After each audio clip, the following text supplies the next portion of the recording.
আজ কল্যাণীতে প্রশাসনিক বৈঠক করেন মুখ্যমন্ত্রী শুভেন্দু অধিকারী এবং তারপর তিনি বলেন আগামীকাল বিকেলে ফর্ম প্রকাশিত হবে। সেই ফর্ম অন্নপূর্ণা যোজনার জন্য ফিল আপ করতে হবে। যত তাড়াতাড়ি এনরোলমেন্ট হবে তত তাড়াতাড়ি সুবিধা পাবেন। এক্ষেত্রে লক্ষ্মীর ভান্ডার চলবে, বিধায়করা ফর্ম ফিল আপ করাবেন, ভারতীয়রাই এই সুযোগ পাবেন। কি বলেছেন মুখ্যমন্ত্রী দেখুন।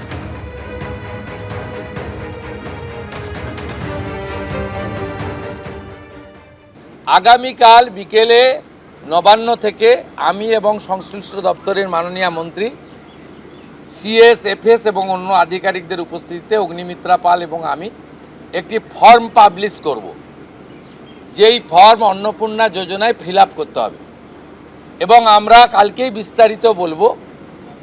কারণ এনরোলমেন্ট যখন যত তাড়াতাড়ি করবেন তত বেনিফিট আমরা দিতে পারবো। আমাদের অন্নপূর্ণা যোজনার প্রক্রিয়াটা শুরু হয়ে যাবে কাল থেকে। যেমন যেমন ফর্ম ফিল আপ হবে তেমন তেমন ৩,০০০ টাকা ট্রান্সফারও শুরু হয়ে যাবে। আর যতক্ষণ না ৩,০০০ টাকা ট্রান্সফার হচ্ছে, স্বাস্থ্যসাথী যেমন কন্টিনিউ রাখা হয়েছে আয়ুষ্মান ভারত কনভার্ট না হওয়া পর্যন্ত, এখানে আপনার লক্ষ্মী ভাণ্ডারকেও কন্টিনিউ করা হবে। ফর্মের কপিও আপনারা কালকে পাবেন। অফলাইন অনলাইন অবশ্যই থাকবে, শুধু পাবলিকের উপরে ছেড়ে দেওয়া হবে না। বিধায়করা নিজ উদ্যোগে ফর্ম ফিল আপ করাবেন এবং সরকারও বিডিওদের নেতৃত্বে প্রত্যেক বাড়িতে বাড়িতে ফর্ম ফিল আপের জন্য সহযোগিতা করার জন্য লোক পাবেন। এবং মাথায় রাখতে হবে, ভারতীয়রাই কেবলমাত্র এই সুযোগ পাবেন, অভারতীয়রা এই সুযোগ পাবেন না। ভারতবর্ষের সরকারের টাকা বাংলাদেশ থেকে আসা অবৈধ অনুপ্রবেশকারীদের দেওয়ার জন্য নয়, এটা খুব ক্রিস্টাল ক্লিয়ার।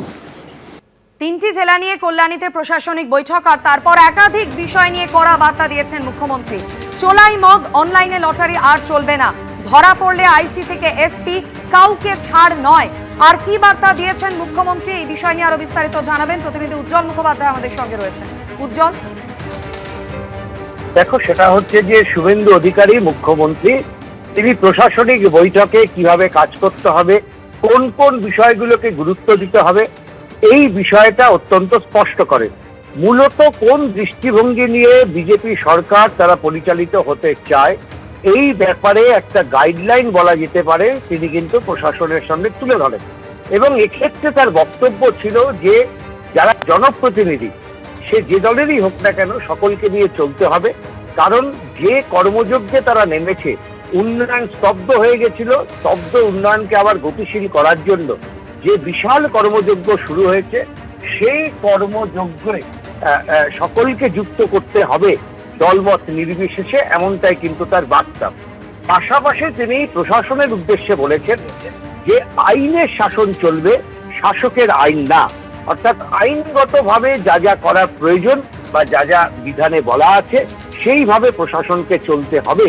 এবং এক্ষেত্রে নির্দিষ্টভাবে তিনি উল্লেখ করেন যে অনলাইন লটারি, এই অনলাইন লটারি বন্ধ করতে হবে, কোনোভাবেই অনলাইন লটারি চালানো যাবে না।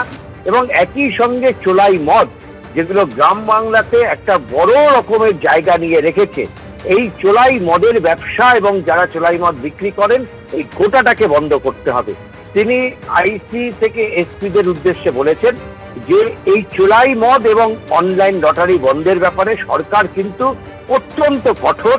যদি কেউ ধরা পড়ে অথবা তারপরে এই ব্যবসা চলতে থাকে, সেটা যদি প্রশাসনের কাছে আসে, তাহলে কিন্তু আইসি থেকে এসপি আপনারা সাসপেন্ড অথবা বদলির জন্য অর্থাৎ এক্ষেত্রে কোন রকম অনিয়ম বরদাস্ত করা হবে না, এমনটাই কড়া বার্তা মুখ্যমন্ত্রী শুভেন্দু অধিকারী। এবিপি আনন্দ, এগিয়ে থাকে, এগিয়ে রাখে।